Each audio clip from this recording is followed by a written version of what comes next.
Sveiki, šiandien parodysiu, kaip sukurti chemijos kontrolinį darbą arba bet kurio kito paprastesnio dalyko kontrolinį darbą.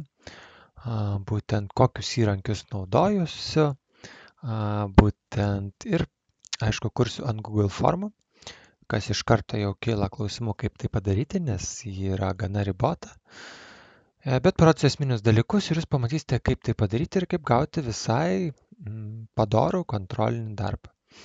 Tai va, pradėsim nuo paprasčiausių dalykų, eisime į parametrus ir pradėsim nuo to, kad reikia pradėti daryti kontrolinį darbą. Ir pirmas dalykas, kad negauti jokio spamo, rinkti elektroninius adresus, apriboti iki vieno atsakymo. Negali žiūrėti suvestinių rezultatus, manau, kol kas nebūtina pradžiai. Maišyti klausimus, rodyti eigos juostą privaloma šitos ir tai padaryti apklausą.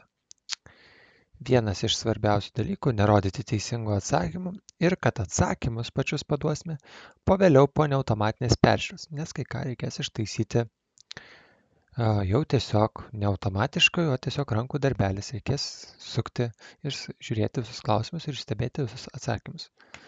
Taip, išsaugoti ir atsiranda viena skiltis elektroninis pašto adresas. Ją paliekame. Antrą visada skiltį dedu aš paprastą, vardas ir pavardė. Ir, aišku, pavadinu patį kontrolinis darbas, tarkime. 8 klasė. Čia nelabai svarbu.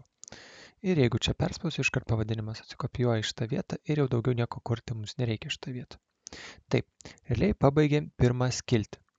Reikia susikurti antrą skiltį, nes mes maišome klausimus ir kad vardas ir pavardė teste neatsidurtų kur nors gale, dėl to geriau tai atskirti į atskirą skiltį.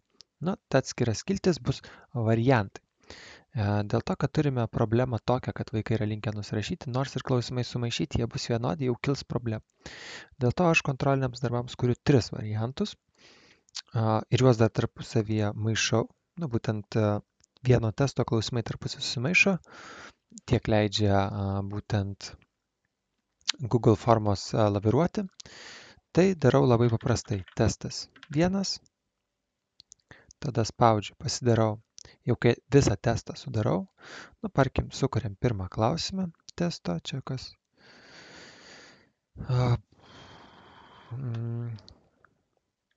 Koks cheminis ryšys, tarkim, yra? Yra deguonies molekulė. Ir kad jau būtų įdomiau, aš naudoju chemistry symbol, būtent, ir čia galima visus laipsnius surašyti, indeksus, rodiklės, pagrindinės formulės, kur jums gali prireikti, jonai pagrindiniai, ir čia dar pagrindiniai yra anionai.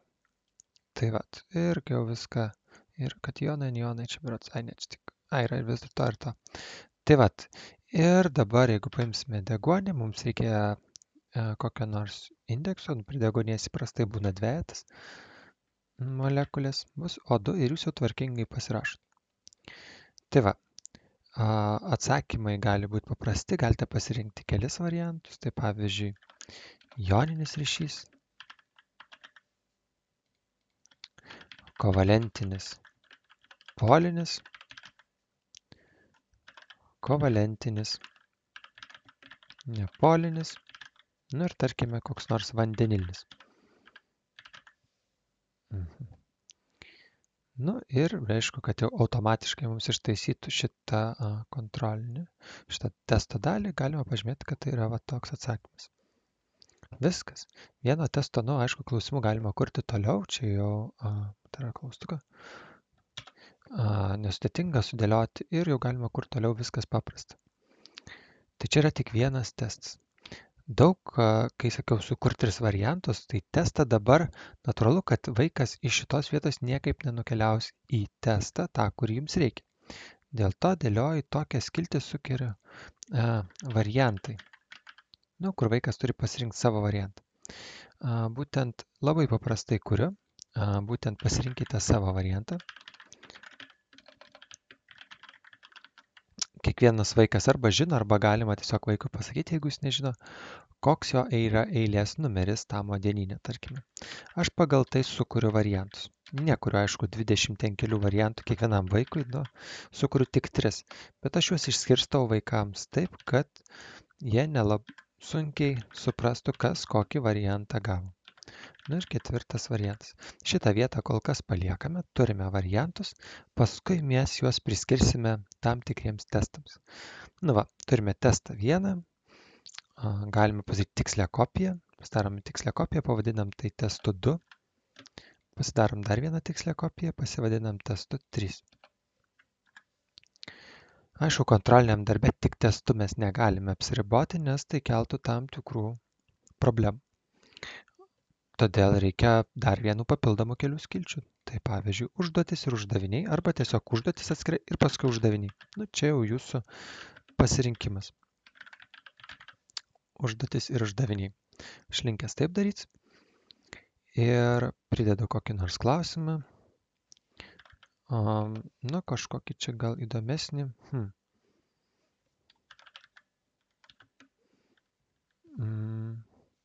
Kodėl vanduo skystas 20, tarkime, pasiemam šitą ženkliuką, kurio mums reikia, laipsnių temperatūra.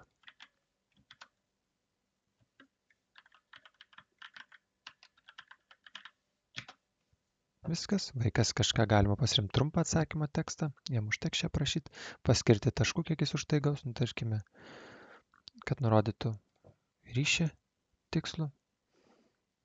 Ir čia galim tiesiog 2 taškus, gal brangesnis klausimas bus. Ir tokių galime padaryti, aišku, klausimai turi būti kiti, padaryti tikslę kopiją. Uždaviniai ir uždaviniai. Užduotis ir uždaviniai 2. Ir, taip truputį. Padarome tikslę kopiją, užduotis ir uždaviniai 3. Ir aišku, aš linkęs visada padaryti dar 4 skiltį. Čia dabar jau būtų jinai jau 9 gaunasi mums skiltis, bet tiesiog įsivertinkite.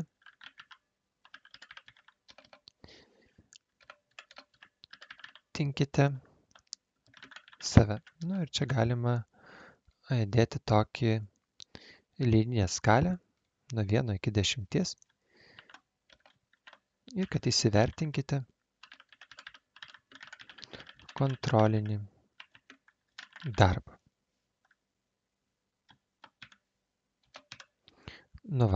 Čia taškų neskiriame už šitą atsakymą, 0 taškų.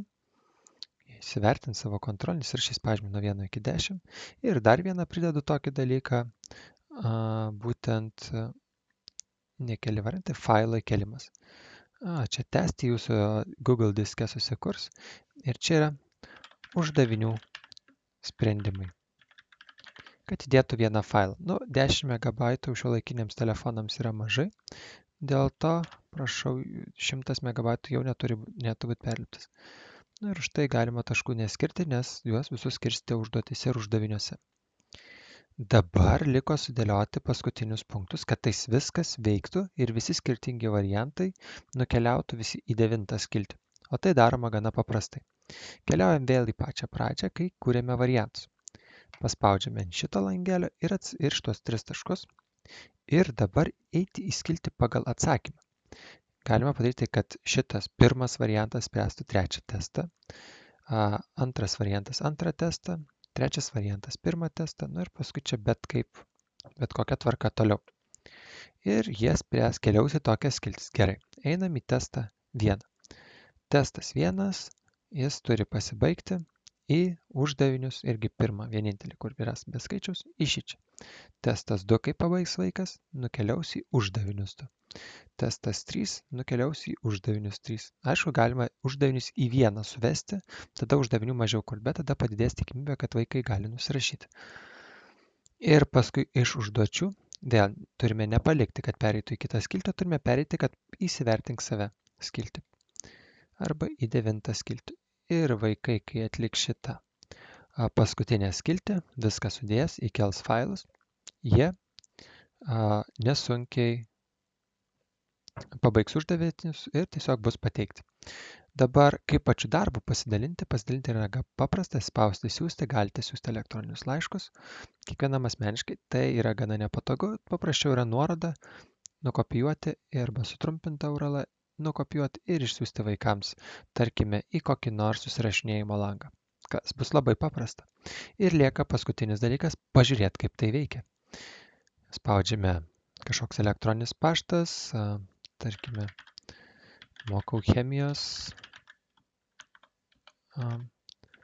@gmail.com arba Jonas, tarkim, koks nors Katijonas.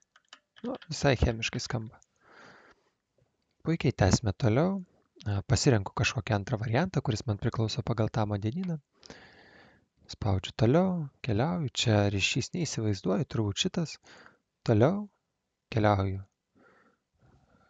Atsakau šitą klausimą.